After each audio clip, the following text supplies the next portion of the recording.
അല്ലയോ ജനങ്ങളെ, വഅ്ബുദൂ, നിങ്ങൾ ആരാധിക്കണം. ആരാധിക്കണം? ഒരു മുസ്ലിം സ്റ്റേജിൽ കയറിയിട്ട് പറയാം മുഹമ്മദ് നബിനെ ആരാധിക്കണം. നിങ്ങൾ കേൾക്കണ്ട, നിങ്ങൾ ഒരാളും അംഗീകരിക്കണ്ട. ഞങ്ങൾ എന്തേ പറയുന്നുള്ളൂ? മുഹമ്മദ് നബി ദൈവത്തിന്റെ അടിമയാണ്. ചിന്തിക്കണം, നമ്മൾ ആലോചിക്കാനാണ്. പ്രാർത്ഥന അല്ലാഹുവിനോട് മാത്രം തന്നെ. അതായിരുന്നു ലോകത്ത് നിലനിന്നത്. ആദം നബി മുതൽ നോഹ പ്രവാചകൻ വരെ ലോകത്ത് നിലനിന്നത് അള്ളാഹിനോട് മാത്രമുള്ള പ്രാർത്ഥനയായിരുന്നു. വേറെ ഒരു ശക്തിയോടും പ്രാർത്ഥിച്ച മനുഷ്യവർഗമേ ഉണ്ടായിട്ടില്ല. കാരണം എന്താ? പ്രാർത്ഥന ആരാധനയാണ്. ആ ആരാധന ദൈവത്തിന് മാത്രം സമർപ്പിക്കും. അതുകൊണ്ട് ഖുർആൻ പറഞ്ഞ വാചകം നോക്ക്, നിങ്ങൾ ആരാധിക്കൂ റബ്ബക്കുമുല്ലദീ, എന്ത് ഖലഖക്കും, നിങ്ങളെ സൃഷ്ടിച്ച, നിങ്ങൾക്ക് മുമ്പുള്ളവരെയും സൃഷ്ടിച്ച.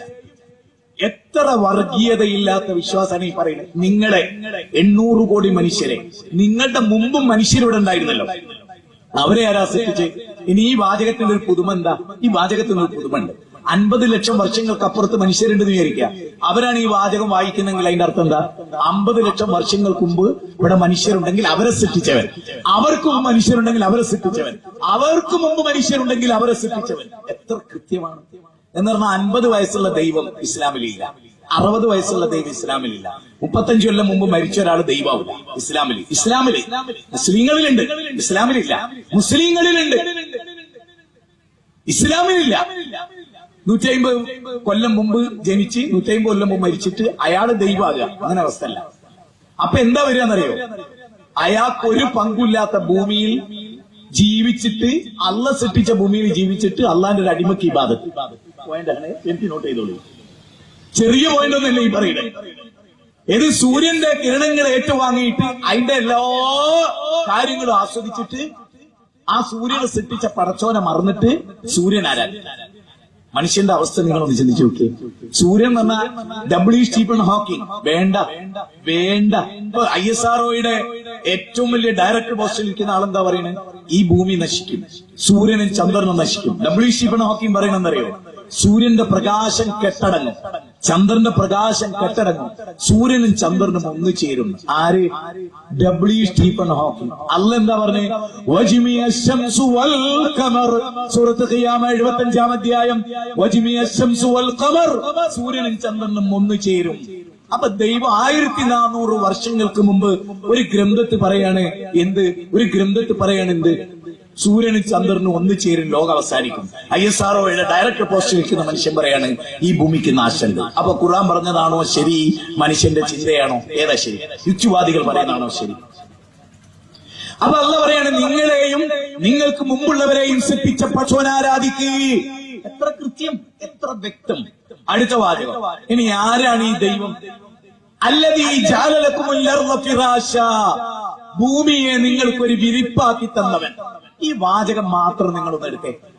മനുഷ്യവാസം ഈ ഭൂമുഖത്തുണ്ടാകുന്നതിന് മുമ്പ് ആകാശവും ഭൂമിയും സൂര്യനും ചന്ദ്രനും നക്ഷത്രങ്ങളും ഗാലക്സികളും സൗരയൂഥങ്ങളും പർവ്വതങ്ങളും കാട്ടാറുകളും കാനനങ്ങളും ഒക്കെ ഉണ്ടായിരുന്നെങ്കിൽ, അന്ന് പശു ഉണ്ടായിരുന്നെങ്കിൽ, പോയിന്റ് ചെയ്തോ, അന്ന് ആന ഉണ്ടായിരുന്നെങ്കിൽ, അന്ന് എലിയുണ്ടായിരുന്നെങ്കിൽ, അന്ന് പാമ്പുണ്ടായിരുന്നെങ്കിൽ, മനുഷ്യനെ ഈ ഭൂമുഖത്തില്ലാത്ത കാലത്ത് ഇതിനെയൊക്കെ ആര് സൃഷ്ടിച്ചു ബാല?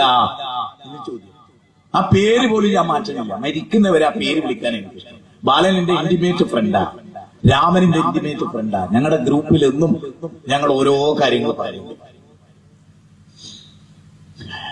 എന്റെ കൂടെ പഠിച്ച മുസ്ലിം സഹോദരങ്ങളാണ്. ആലോചിക്കും, മനുഷ്യനിൽ അന്ന് അമ്പലല്ല, അന്ന് ഓണല്ല, വിഷുല്ല, ക്രിസ്മസ് ഇല്ല, ഒന്നുമില്ല. ഇതൊന്നുമില്ലാത്ത കാലത്ത്, മനുഷ്യനില്ലാത്ത കാലത്ത് പ്രപഞ്ചമുണ്ടെങ്കിൽ ഒറ്റ ചോദ്യം, അന്ന് ശ്രീരാമൻ ഇല്ലെങ്കിൽ, ശ്രീകൃഷ്ണൻ ഇല്ലെങ്കിൽ, മുഹമ്മദ് നബി ഇല്ലെങ്കിൽ, യേശു ക്രിസ്തു ഇല്ലെങ്കിൽ, പിശാരിക്കാവലമ്മ ഇല്ലെങ്കിൽ, മാതാവൃന്ദാനന്ദമ ഇല്ലെങ്കിൽ, ഈ പ്രപഞ്ചത്തെ ഇவ்விதം സംവിധാനിച്ചതായി. നോക്ക്, ആകാശത്തിലേക്ക് തിരിച്ചൊന്ന് നോക്ക്. ആ ചന്ദ്രൻ ഏത് കാലം മുതലുണ്ട്? അതിന്റെ കാലഗണന എന്താ? അതിന്റെ തുടക്കം എന്താ? അഫലം യറല്ലദീന കഫറൂ അന്നസ്സമാവാതി വൽഅർദ് കാനതാ റത്ഖൻ. ഖുർആനിലെ 21-ാം അധ്യായം 25-ാമത്തെ വാചക. അതിന്റെ അർത്ഥം എന്താ പറയുന്നത്? അതിന്റെ അർത്ഥത്തിൽ അല്ലാഹു പറയാണ്, സത്യനിഷേധികൾ കാണുന്നില്ലേ ആകാശഭൂമികളെല്ലാം ഒന്നു ചേർന്നതായിരുന്നു.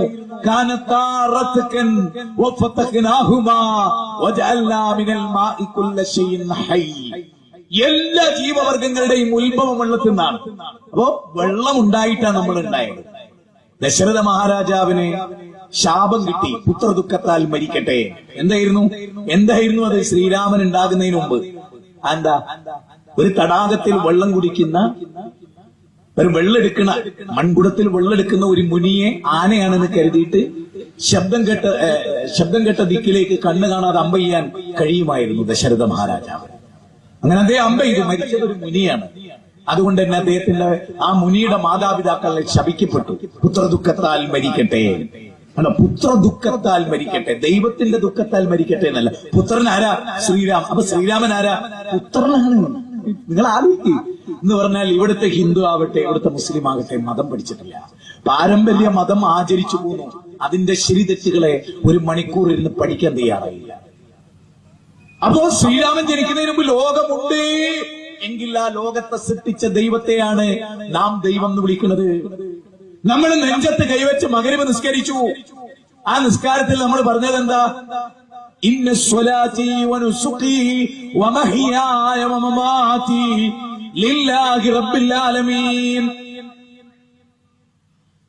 എന്റെ നമസ്കാരം, എന്റെ വഴിപാട്, എന്റെ ജീവിതം, എന്റെ മരണം ലോകൈകനാഥ നിനക്കാണ്. സർവ്വലോകങ്ങളുടെയും ദൈവം, പഞ്ചായത്തിന്റെ ദൈവമല്ല, സകല ലോകങ്ങളുടെയും ദൈവം. എത്ര ഉജ്ജ്വലമായ ഒരു വിശ്വാസമല്ലേ ഇത്? ആലോചിച്ചു. നമ്മളൊരു ബസ്സിൽ കയറുന്നു. ഒരു ബസ് കയറി ചർച്ചിലേക്ക് ഒരു സ്റ്റോപ്പിൽ കുറച്ച് ആളുകൾ ഇറങ്ങി. അവർ ക്രിസ്ത്യാനികളെ. കുറച്ചപ്പുറത്തേക്ക് അമ്പലത്തിലേക്ക് കുറെ ആളുകൾ ഇറങ്ങി. അല്പം കൂടെ അപ്പുറത്തേക്ക് ഒരു ദർഗയിൽ കുറെ ആളുകൾ ഇറങ്ങി. ഈ മൂന്ന് കൂട്ടരെ കുറിച്ച് ഓർത്തും നമുക്ക് ദുഃഖമാണ്.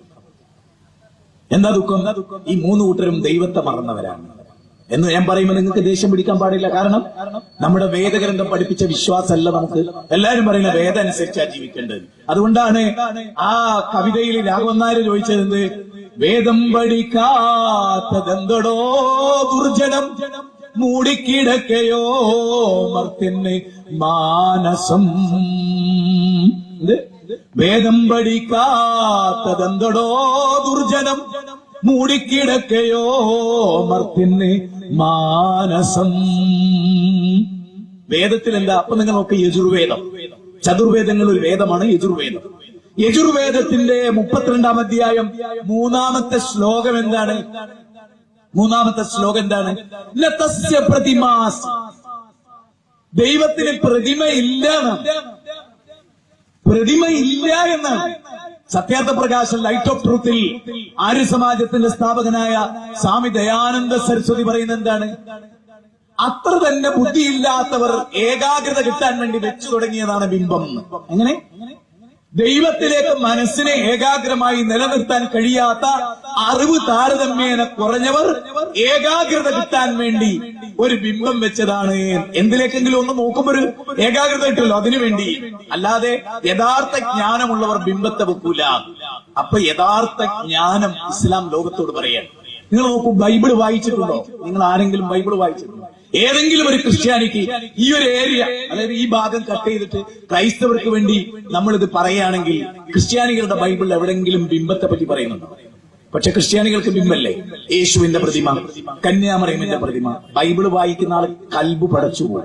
ഞാന് വൈറ്റിലയിൽ, എറണാകുളം വൈറ്റിലയിൽ ജോലി ചെയ്ത കാലത്ത് മലാരിവട്ടത്തിൽ, അവിടെ നിന്ന് ഇങ്ങോട്ട് പോകുന്ന വൈറ്റില ജംഗ്ഷൻ, ഇപ്പൊ നമ്മൾ ലുലു മാളിൽ നിന്ന് വൈറ്റിലയിലേക്ക് പോകുന്ന റൂട്ടിൽ ഒരു ചർച്ചുണ്ട്. വലതുഭാഗത്ത് ഒരു റൗണ്ടില്, ചുമരിൽ ഇങ്ങനെ റൗണ്ടിൽ ഒരു ഗോളം പോലെ ചിഹ്നം വെച്ചിട്ടുള്ള ഒരു ചർച്ച്. ആ ചർച്ചിലെ കുറച്ച് പ്രായം ചെന്ന പള്ളിയിലച്ഛനായിട്ട് എനിക്ക് സൗഹൃദം ഉണ്ടായിരുന്നു അക്കാലം. ഞാൻ അദ്ദേഹത്തോട് പറഞ്ഞു, അച്ചോ, ഈ ബൈബിള് പ്രകാരം നിങ്ങൾ തെറ്റ് ചെയ്യും. ഖുർആൻ പ്രകാരമല്ല കേട്ടോ, ബൈബിള് പ്രകാരം. അപ്പൊ അദ്ദേഹം എന്നോട് ചോദിച്ചു, എന്താ നിങ്ങൾ അങ്ങനെ പറയുന്നത്? ഈ ബൈബിൾ, അതായത് പ്രതിമയുടെ തൊട്ടടുത്ത്, യേശുവിന്റെ പ്രതിമയുടെ തൊട്ടടുത്ത് ബൈബിൾ വെച്ചിരിക്കുക. ഞാൻ പറഞ്ഞു, ഈ ബൈബിളിൽ ഈ പ്രതിമ പാടില്ല എന്നാണ്. നിങ്ങൾ എന്താ പ്രതിമ വെച്ചിരുന്നു? അപ്പോഴാണ് അദ്ദേഹം എന്നെ നോക്കണത്. ഞാൻ അദ്ദേഹത്തിന് പറഞ്ഞു കൊടുത്തത്, പുറപ്പാട് 20-ാം അധ്യായം 1 മുതൽ 6 വരെയുള്ള വാചകം എന്താ?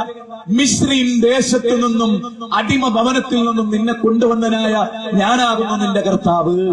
മേലെ സ്വർഗത്തിലെങ്കിലും താഴെ ഭൂമിയിലെങ്കിലും വെള്ളത്തിനടിയിലെങ്കിലും ഒന്നിന്റെയും പ്രതിമ അരുത്, അവക്ക് മുമ്പിൽ നീ സാഷ്ടാംഗം പ്രണമിക്കരുത്. അല്ലേ?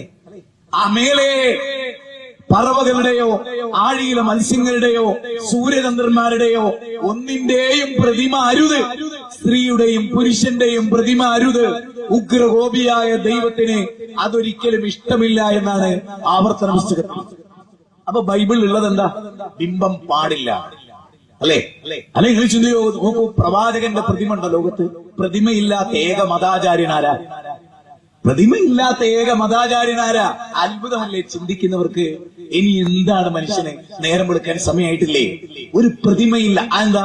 ബൈബിള് പ്രതിമ പാടില്ല, അതനുസരിച്ചു ഇസ്ലാം. ലാ നുഫർരിഖു ബൈന അഹദിൻ മിർ റസൂൽ. ആ പ്രവാചകന്മാർ മുഴുവനും പഠിപ്പിച്ചത് രൂപമില്ലാത്ത ദൈവത്തെ ആരാധിക്കാനാണ്. നിങ്ങൾ നോക്ക്, കേനോപനിഷത്ത് എന്നൊരു ഉപനിഷത്തുണ്ട്. അതിന്റെ പ്രഥമവല്ലിയിലെ 6-7 ശ്ലോകം എന്താ അറിയുന്നത്? യക്ഷുഷാന പശ്യതി യേന ചക്ഷുംഷി പശ്യതി തദേവ ബ്രഹ്മത്വം വിദ്ധി നേദം യദിദമുപാസതേ യശ്രോത്രേണ ന ശൃണോതി ശ്രോത്രമിദം ശ്രുതം തദേവ ബ്രഹ്മത്വം വിദ്ധി നേദം യദിദമുപാസതേ. അതിനർത്ഥം അറിയുന്നത്, നീ കണ്ണുകൊണ്ട് കണ്ടാരാധിക്കുന്ന ഈ ബിംബമൊന്നും സാക്ഷാൽ ദൈവമല്ല.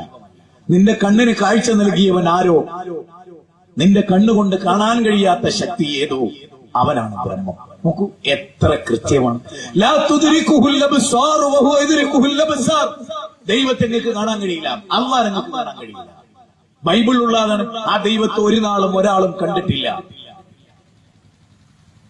എത്ര കൃത്യമാണല്ലേ വേദഗ്രന്ഥങ്ങൾ പറയുന്നത്. അപ്പൊ വേദത്തിനല്ല തകരാറ്, ആ വേദത്തെ ദുർവ്യാഖ്യാനിച്ച മനുഷ്യകുലത്തിനാണ് തകരാറ്. അല്ലേ? നമ്മളെ ശരിക്ക് ചിന്തിച്ചാൽ നമുക്ക് കിട്ടുന്ന ഒരു പോയിന്റാണ്.